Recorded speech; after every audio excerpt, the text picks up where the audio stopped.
აფეთქებები საერთოდ მაგ ხეობაში არ უნდა წარმოებულიყო. ადამიანები გრძნობდნენ 4-5 მაგნიტუდის სიმძლავრის ჩვეულებრივ მიწისძვრას. მოსახლეობა გვირაბის თაღიდან მაგალითად ცხოვრობს 60-70 მეტრზე. აფეთქებების დროს ქანები იბზარება 90 მეტრზე. ეს მოსახლეობა არის დაზარალებული, არავითარი ეკომიგრანტის სტატუსი მათ არ ეკუთვნით. ზვარე, ბეჟათუბანი, ჩრდილი, ნუნისი, ეს ყველგან ესე მოხდება. მოგონილი იქნება გეგმებით, თუნდაც ვერეს ხეობაში მომხდარი ფაქტი, თუნდაც შოში მომხდარი ფაქტი. ყველა ადამიანი, ვინც ამ გვირაბებში მუშაობს, ამას დაადასტურებს. ამ თემაზე 2015 წლიდან ვსაუბრობ. ცემა, სიკვდილის პირას მიყვანა, ყველაფერი მე ჩემ თავზე და ჩემ ოჯახზე გადავიტანე და როდესაც ესეთი საფრთხეები აიბრძოლეთ, ამოიღეთ ხმა.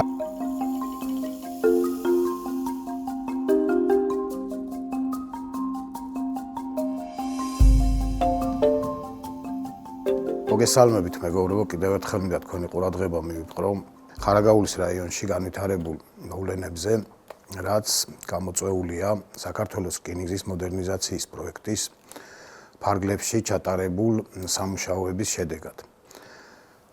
ბევრი მითქმა-მოთქმა გამოიწვია, ბევრი კომენტარი მოვიდა ჩემთან, ბევრი შეტყობინება მოვიდა, რამოდენიმეჯერ მე ვისაუბრე ამ თემაზე. ეხლა ძირითადად უფრო აქტუალური გახდა. აქვე მინდა თავიდანვე აღვნიშნო, რომ მე ამ თემაზე 2015 წლიდან ვსაუბრობ.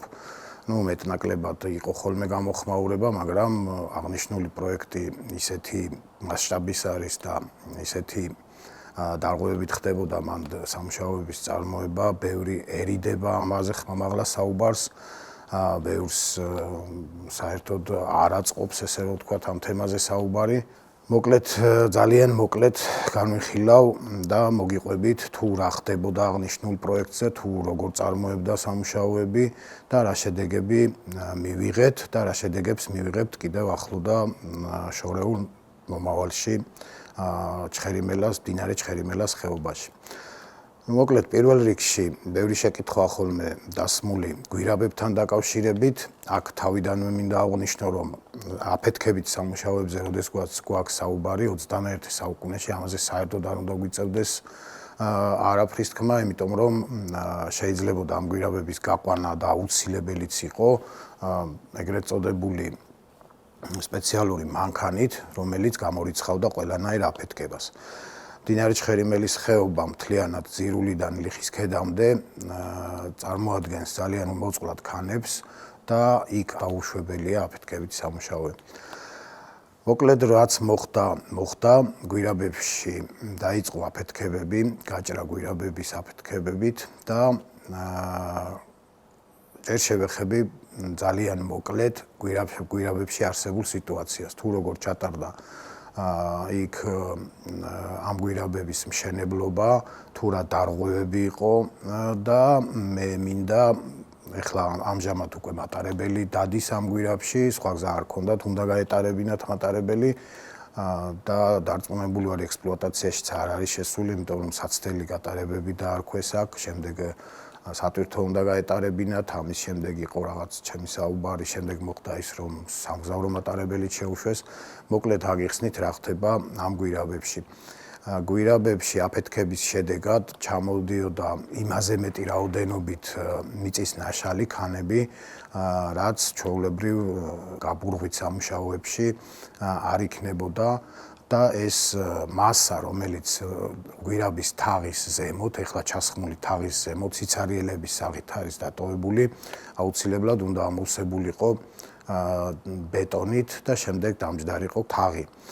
ყველა ადამიანი, ვინც ამ გვირაბებში მუშაობს, ამას დაადასტურებს, რა თქმა უნდა, ღიად ამას ვერავინ ვერ იტყვის, მაგრამ პირად საუბრებში და იმის გარანტიის საფუძველზე, რომ მათ არაფერი საფრთხე დაემუქრებათ, არ მოხდება ის მათ ზედამაც ოჯახებზე, რაც მე გადავიტანე ამ 12 წლის განმავლობაში, ყველა დაადასტურებს ამას. დატოვებულია უამრავი სიცარიელე, ქანები დაბზარულია 90 მეტრზე, ჩასხმულია თაღები, თაღების სისქეც ბევრ ადგილზე მეტად ნაკლებია, ვიდრე პროექტით უნდა იყოს გათვალისწინებული, ეს რაც შეეხება ზემოთ მხარეს. ეხლა ვინც ერკვევა ამ სიტუაციაში, კარგად მიხვდება თუ რას ნიშნავს თაღის ზემოთ 8-9 მეტრის სიმაღლის სიცარიელების დატოვება. რაც შეეხება დაბლა საფუძველს, სადაც მატარებელი დადის, მოგეხსენებათ ნებისმიერი გზის კეთების დროს რამოდენიმე ფრაქცია ხრეშია შესატანი, სატკეპნის საშუალებებით და ასევე ყველა მიცის, ვინც გვირაბში მუშაობდა, რომ გვირაბში, აი მაგალითად ქვიშხეთი ზვარეს 8 კილომეტრიან გვირაბში არც ერთი მანქანა, ეგრეთ წოდებული ფრაქცია ხრეში არ არის შეტანილი. ასევე არ არის გვირაბში ნამყოფი სატკეპნის საშუალება, ეგრეთ წოდებული კატოკი.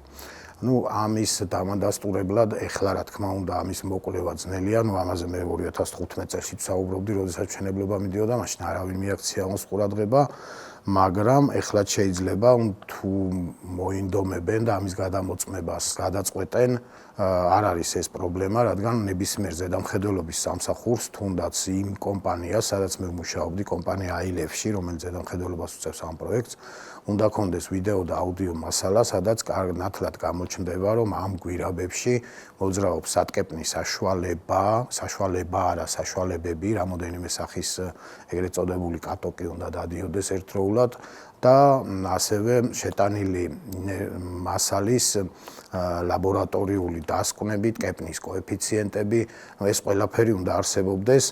აუდიო-ვიდეო მასალაში უნდა ჩანდეს კონკრეტულად, რომ ამ გვირაბშია ეს გადაღებული და არა ვთქვათ სადმე ავსტრიაში ან გერმანიაში და იქიდან ჩამოტანილია, ეს ძალიან ადვილად მოსაკვლევია, ძალიან ადვილად გასაგებია.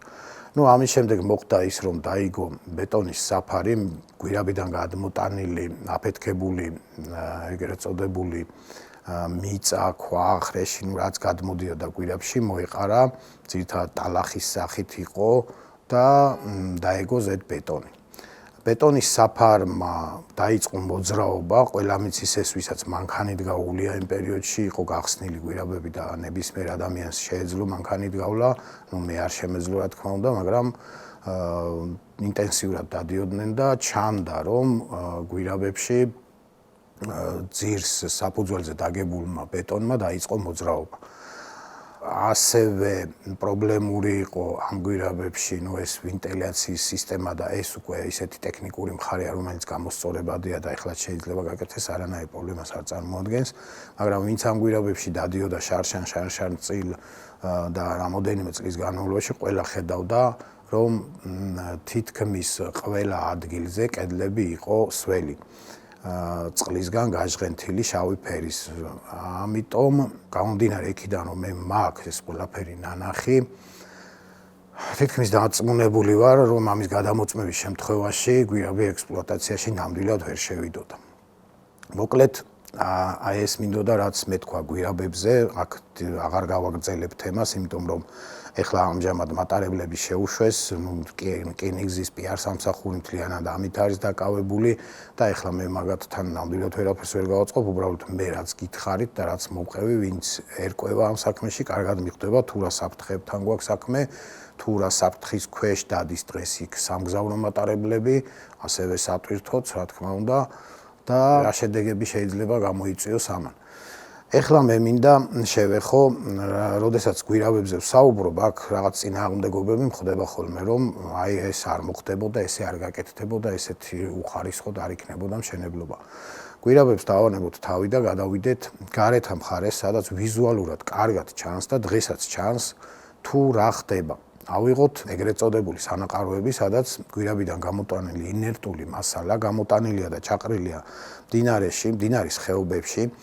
ამის ნათელი მაგალითია და კარგი მაგალითია სოფელ ნუნისში, მდინარე ფიჭვნარის წყალში ჩაყრილი დაახლოებით 5 მილიონი კუბი გვირაბიდან გამოტანილი ინერტული მასალა, რომელიც პირდაპირ ორ მთას შორის ხეობაშია მოთავსებული და იჟღენთება წყლით. იქ მდინარე პირდაპირ შედიოდა ამ სანაყაროში რამოდენიმე წლის განმავლობაში, შემდეგ ორჯერ, სამჯერ ჩემს მიერ ტელევიზიით გაჟღერებული ამ თემის შემდეგ მოხდა ამ მდინარის ვითომ კალაპოტში გადაშვება, რაღაც ბეტონის არხი აშენდა და ამ მდინარე გაუშვეს ბეტონის არხში, მაგრამ ვიზუალურად ეხლა იქ ვინც ყოფილა და ვინც არის ასული, ყველამ კარგად იცის, რომ ამ მდინარის 70% მიედინება ისე ნაყარში, ეს რომც არ მიედინებოდეს და საერთოდ დავაშროთ ეს მდინარე, აქ არის ხეობა, რომელსაც უკან სანაყაროს ზემოთ დაახლოებით ხეობა მოდის 3-4 კილომეტრის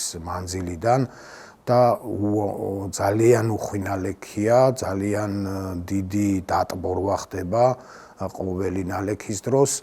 მოკლედ ძალიან დიდ საფრთხეს წარმოადგენს ეს სანაყარო. ვერ ნახავენ სპეციალისტს, რომელიც მოვა და იტყვის, რომ ეს სანაყარო არის კანონის ფარგლებში მოწყობილი და არ წარმოადგენს საფრთხეს არა მარტო 2-3 სოფლისთვის, არამედ მთლიანად მდინარე ჩხერიმელას და მდინარე ძირულას ხეობისთვის. რადგან ეს მასა აუცილებლად დაიძრება, არა ის რომ შეიძლება დაიძრეს, არა აუცილებლად დაიძრება, ოღონდ ამის დროს ვერავინ ვერ განსაზღვრავს, როდის მოხდება, რამდენ ხანში მოხდება, არ არის გამორიცხული ჩვენ ეხლა ვსაუბრობთ, ეხლა მოხდეს და გამოიწვევს კატასტროფულ შედეგებს. ეს სანაყარო დაახლოებით 10-ჯერ მეტი მასაა მიწის, რამაც შოვის ტრაგედია დაატრიალა და 20-ჯერ მეტი მასაა რამაც ვერეს ხეობაში მოახდინა ეს უბედური შემთხვევები, რაც მოხდა. წარმოუდგენელი მასშტაბის არის, მოგონილი იქნება გეუბნებით, თუნდაც ვერეს ხეობაში მომხდარი ფაქტი, თუნდაც შოვში მომხდარი ფაქტი. ამიტომ მიზეზი რა იყო ამის ბევრჯერ ისმის კითხვა. მიზეზი იყო ის, რომ გვირავინ გამოტანილი ეს ინერტული მასალა, ტალახი, ლამი, ქვა, ხე, ხრეში, ყველაფერი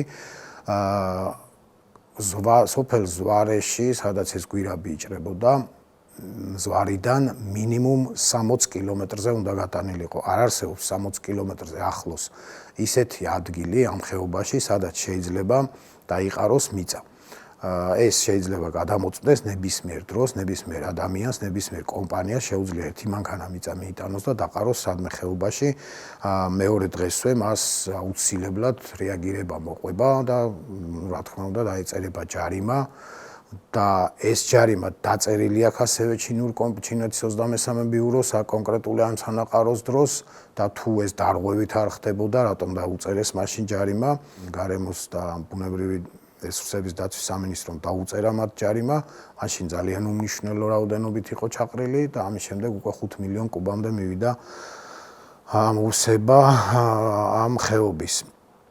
მოკლედ 60 კილომეტრის მანძილზე უნდა იყოს გატანილი მინიმუმ, სხვაგან არსად არ შეიძლება და გატანილია გვირაბიდან 1 კილომეტრში.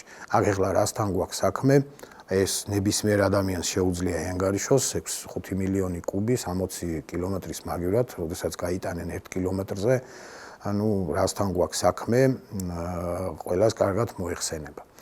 ეს რაც შეეხება სანაყაროებს. ასევე, სანაყარო ეს მე ვისაუბრებ დიდ სანაყაროზე, რომელიც ნუნიშია მოწყობილი, მაგრამ დამერწმუნეთ ძალიან ბევრ ადგილზე, ძირულამდე, შორაპნამდე, თითქმის ყველა ხეობაში შეტანილი აქვს და ჩაყრილი აქვს მიწის მასა. რაზეც, რა თქმა უნდა, ეს ვერ მოხდებოდა ვერანაირად, კიდევ ვამბობ, ვერც ერთი ქართული კომპანია, ვერც ერთი უცხოური კომპანიაც კი ვერ შეიტანს და ვერ ჩაყრის ეგეთ რაღაცას, ვერ გააკეთებს თუნდაც ისეთ ქვეყანაში, სადაც კანონი დიდად არ კანონობს, როგორც ჩვენი ქვეყანა, მაგრამ აქაც კი ვერ გააკეთებენ. ეს მხოლოდ შეეძლო გაეკეთებინა ჩინეთის 23 ბიუროს, იმიტომ რომ ბოლოს ვიტყვი რატომაც. ამის შემდეგ მე მინდა გადავიდე კონკრეტულად მოსახლეობის პრობლემებზე. რა პრობლემებიც შეუქმნა ამ პროექტმა მოსახლეობას. ამ პროექტის მხრიდან პრობლემების შექმნაზე, როდესაც ვსაუბრობ, არავინ და არ იფიქროს, რომ მე რაიმე პრეტენზია მაქვს პროექტთან დაკავშირებით, პროექტი აუცილებლად უნდა გაკეთებულიყო, პროექტს ჰქონდა ძალიან დიდი მნიშვნელობა.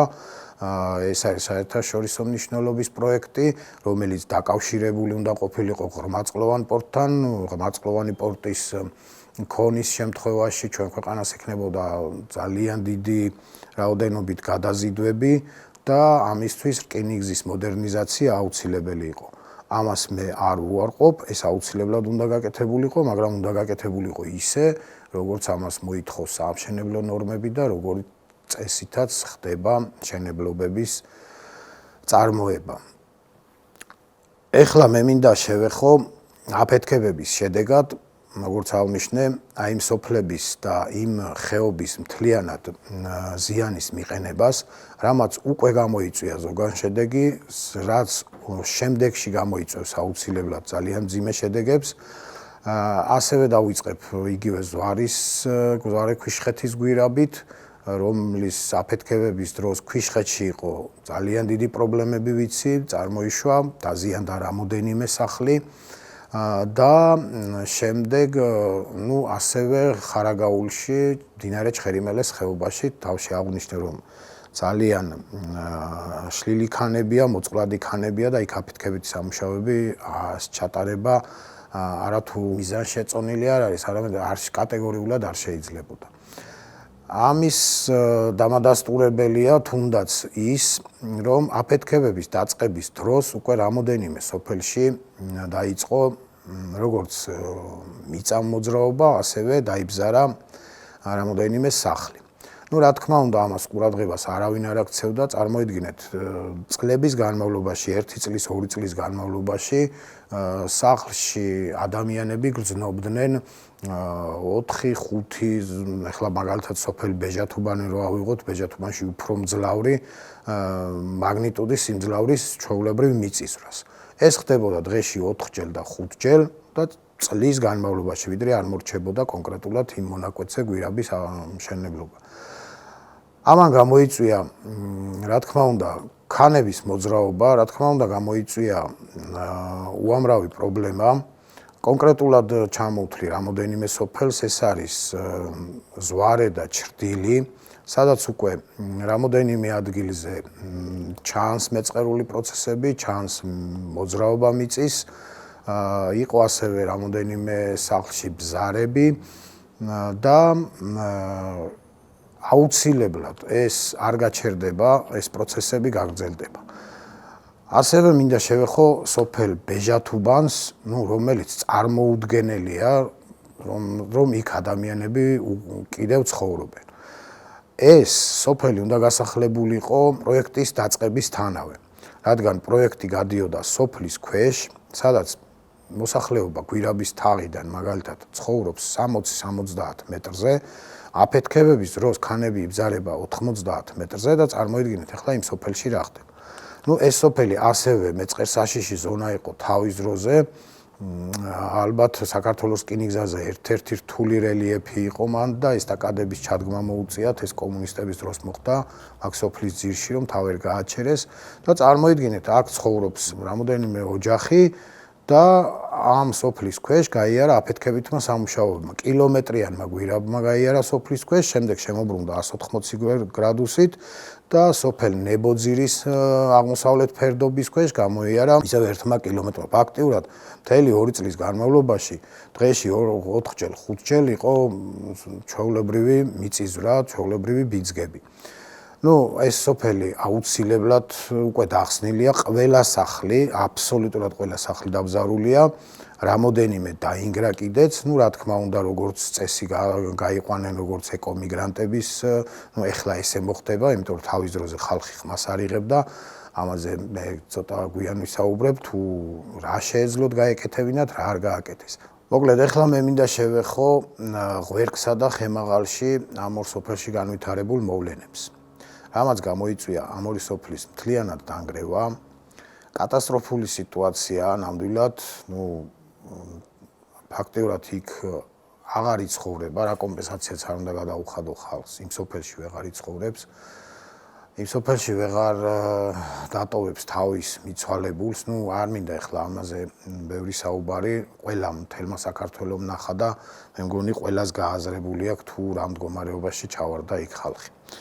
რა თქმა უნდა, სახელმწიფოს მხრიდან მათ ეკომიგრანტის სტატუსს ანიჭებენ, ეს ასე მოხდებოდა, სხვა გამოსავალი უბრალოდ არ იყო, იმიტომ რომ მაშინ თუ ამ ხალხს მიეცემოდა ღირსეული კომპენსაცია და იქნებოდნენ აღიარებული როგორც დაზარალებულად, აქ უკვე გამოიკვეთებოდა საქართველოს რკინიგზაზე, კონკრეტულად ხაშურის ზესტაფონის მონაკვეთზე მოდერნიზაციის პროექტის მშენებლობის დროს დაშვებული ძალიან დიდი შეცდომები, უпроსტად შეცდომებს ვერ დავარქვევ, განზრახ გაკეთებული ეს საშინელებები, რამაც გამოიწვია ამ სოფლების დანგრევა. არსებობს გეოლოგიური რუკა, სადაც 2017 წელს ეს ორი სოფელი გაწითლებულია, ესე ვთქვათ, სეისმურად აქტიურ ზონად არის გამოცხადებული. მოსახლეობას, რა თქმა უნდა, მოუწევს ძალიან ბევრი ბრძოლა, რომ დაზარალებულად მიიჩნიოს სახელმწიფომ, მაგრამ ასევე აქვთ მათ რამოდენიმე ბერკეტი, რაც გაუადვილებს მათ ამ ბრძოლაში მონაწილეობას. მაგალითად 2017 წელს თუ ეს ადგილები იყო სეისმურად აქტიური, კილომეტრში და კილომეტრნახევარის მანძილში არ უნდა მომხდარიყო აფეთქებები. კიდევ აღვნიშნავ, აფეთქებები საერთოდ მაგ ხეობაში არ უნდა წარმოებულიყო. ეს ერთი. 2019 წელს მოხდა ამ სოფლების მახლობლად აფეთქებების წარმოება, რასაც ყველა ადამიანი, ვინც იქ ცხოვრობს, ადასტურებს, რომ იგივე სახით იყო ბიძგები, იყო სახლში შუშის ჩამტვრევა და ეხლა წარმოიდგინეთ ეგეთი ბიძგი, სადაც სახლში შუშა ჩაიმტრევა, ჭურჭელი მას გამოცემს და მოკლედ საკმაო სიმძლავრის ბიძგებია. თან დღეში რამოდენიმეჯერ 1 წლის თუ 2 წლის განმავლობაში ეს ხდებოდა ინტენსიურად. და თუ ამ რუკაზე დატანილი წითელი ზოლი არის კანონიერად გაკეთებული და ეს მართლა შესწავლილია და მართლა იქ სეისმურად აქტიური ზონა იყო, ეს აფეთქებები არ უნდა ჩატარებულიყო. თუ აფეთქებები მაინც ტარდებოდა, რამოდენიმე ვარიანტს განვიხილავ მე ახლა, თუ აფეთქებები მაინც ტარდებოდა, ამ სოფლებში უნდა დამონტაჟებულიყო სპეციალური ხელსაწყოები, რომელიც განსაზღვრავს სიმძლავრეს, ბიძგების სიმძლავრეს და ამ გეოლოგიური რუკის შედგენის დროს განსაზღვრული უნდა ყოფილიყო რა სიმძლავრის აფეთქებას და ბიძგს შეუძლია გაუძლოს კონკრეტულად ამ ქანებმა. ესეთი ხელსაწყოები ამ სოფლებში დამონტაჟებული არ ყოფილა. თუ ეს გეოლოგიური რუკა და მასზე დატანილი წითელი მონიშნა მხოლოდ იმისთვის არის გაკეთებული, რომ ამ ხალხისთვის უხეშად რო ვთქვათ, სახეზე მიეფარებინათ და ეთქვათ, რომ თქვენ მაინც დაინგრევით, მაგ შემთხვევაშიც, რა თქმა უნდა, დანაშაულია ჩადენილი. მაგრამ კიდევ ვამბობ, ნებისმიერ ვარიანტში ამ ორ სოფლის სიახლოვეს აფეთქებები არ უნდა ჩატარებულიყო. კონკრეტულად აი ამ გეოლოგიური, თუნდაც მარტო ამ გეოლოგიური რუკის საფუძველზე. არ მოხდა ეს, არ მოხდა ამ დანადგარების დაყენება, იქ არავის არ უნახია. თუ ეს დანადგარები იდგა და გამოვა და ვინმე იტყვის, რომ ჩვენ ვაფეთქებდით ისე, რომ არ მოახდენდა ზეგავლენას ამ სოფლის ქვეშ არსებულ ქანებზე, მაშინ უნდა არსებობდეს ჩანაწერები. დროის, რიცხვის, წყლის და რა ვიცი, ადგილმდებარეობის მიხედვით უნდა იყოს ჩაწერილი თუ რა სიმძლავრის აფეთქებები ხდებოდა. მოკლედ აქ დარწმუნებით შეიძლება ითქვას, რომ ხემაღალის და ღვერკის შემთხვევაში ეს მაპროვოცირებელია ამ კონკრეტული პროექტზე აფეთქებების შედეგად. ასევე გეოლოგიური დასკვნა დაიდო, რომელმაც მიანიჭა ეკომიგრანტების სტატუსი ამ სოფლის მაცხოვრებლებს და ამ გეოლოგიურ დასკვნაშიც თუ კარგად დაუკვირდებით, ბოლოს გვაქვს ესეთი მოცემულობა, რომ იქ აღნიშნავენ გეოლოგები, რომ კი გამოწვეულია ბუნებრივი პირობებით, ამიტომ ეკომიგრანტის სტატუსს ანიჭებენ, მაგრამ არ არის გამორიცხული პროვოცირება მოეხდინა თუ რაიმე სახის აფეთქებები ხდებოდა. ამ აფეთქებებს გეოლოგები ვერ ამტკიცებენ და ვერც მოთხოვთ ახლა მათ დაამტკიცონ იყო ბიძგები თუ არ იყო და ფაქტია რომ იყო ბიძგები, მე კიდევ ვამბობ, იყო ბიძგები თუ ჩინეთის 23 ბიურო იტყვის იმას, რომ აქ აფეთქებდნენ დაბალი დოზით, მაშინ წარმოადგინონ ის ხელსაწყოები, სადაც ეს დაფიქსირებულია.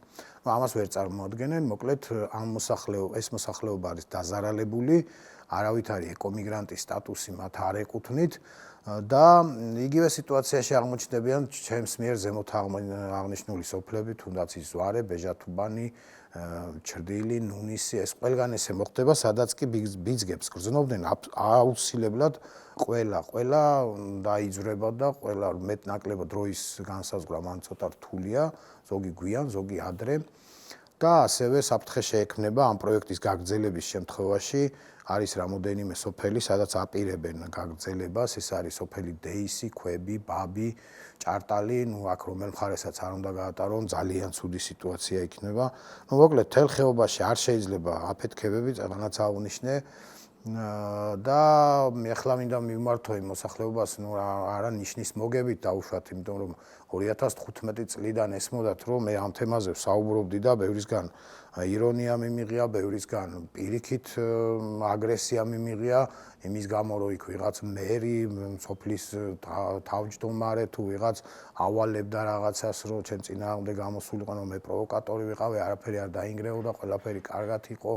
რაღაც მიმაწერდნენ ხან იმას რაღაც ოპოზიცია ვიყავი, რაღაც ის ვიყავი, ეს ვიყავი, არსად არაფერი, სადგინახიათ ან ოპოზიციას არ მინებს მაგ პროექტზე ხმა მოიღოს, ნუ 1-2-3 ადამიანის გარდა არავინ არ ლაპარაკობდა მაგ თემაზე, ხო?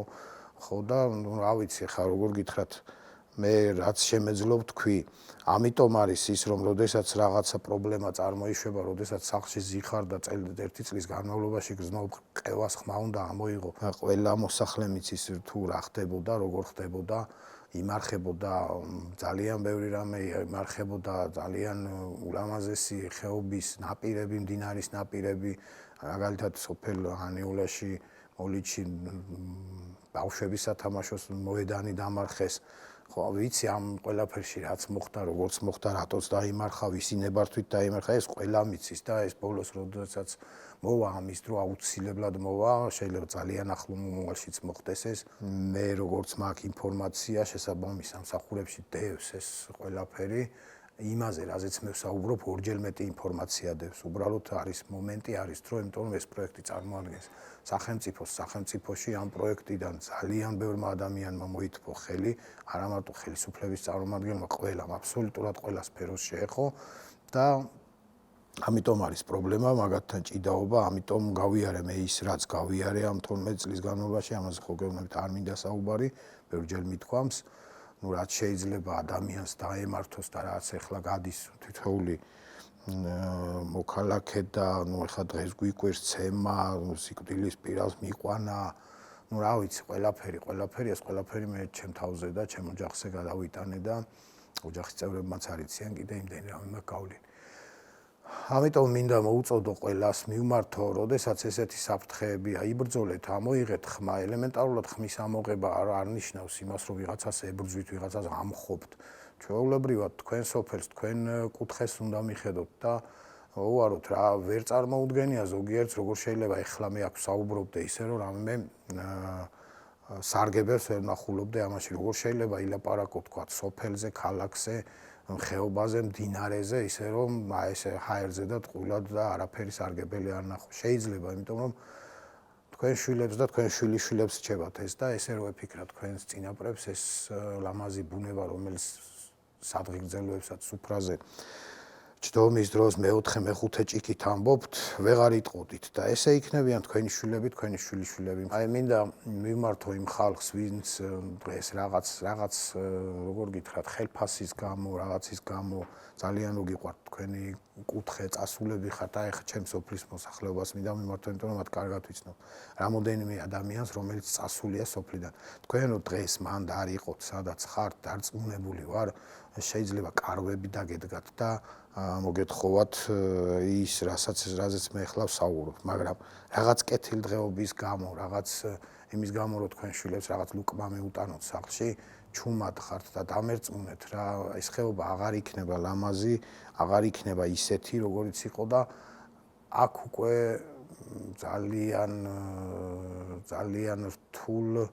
რთული ასახსნელი იქნება თქვენ ასაკში, როდესაც შეხვალთ თქვენი შვილიშვილებისთვის თუ სად იყავით და რატომ არ იღებდით ხმას. ეს აუცილებლად მოხდება. კარგად ბრძანდებოდეთ, დიდი მადლობა ყურადღებისთვის და მინდა რომ ვიდრე აი ვიდეოს დადების შემდეგ, ვიდრე ნეგატიურ კომენტარებს დაწერთ, რაღაც აგრესიას გამოხატავთ, კარგად გადახედეთ, კარგად შეისწავლეთ, კარგად მოისმინეთ რა მაქვს ნათქვამი, რომელი წლიდან ვსაუბრობ ამ თემაზე და ნურც ის ნუგწყინთ, რომ მე ვერ ვატარებ ესეთ კომენტარებს, იმიტომ რომ მე არ ვარ პოლიტიკოსი, მსახიობი, უმღერალი, ვიღაც ცნობადი სახე, რომელიც რაღაც მილიონებს შოვილობს იმის გამო, რომ რაღაცაზე ისაუბროს და ამ მილიონების გამო ყველაფერი შეუძლია გადაყლაპოს. არა ვერ ვარ და ნუ გწყინთ ის რა, როგორც ნეგატიურ კომენტარს ვკითხულობ, იგივე სახით გცემთ პასუხს. კარგად ბრძანდებოდეთ, დიდი მადლობა და მიაქციეთ ყურადღება თქვენ სოფლებს, თქვენ ქალაქებს, თქვენ რაიონებს, თქვენს გარდა ამას ვერავინ ვერ მოახერხებს და ვერ გააკეთებს. მადლობთ.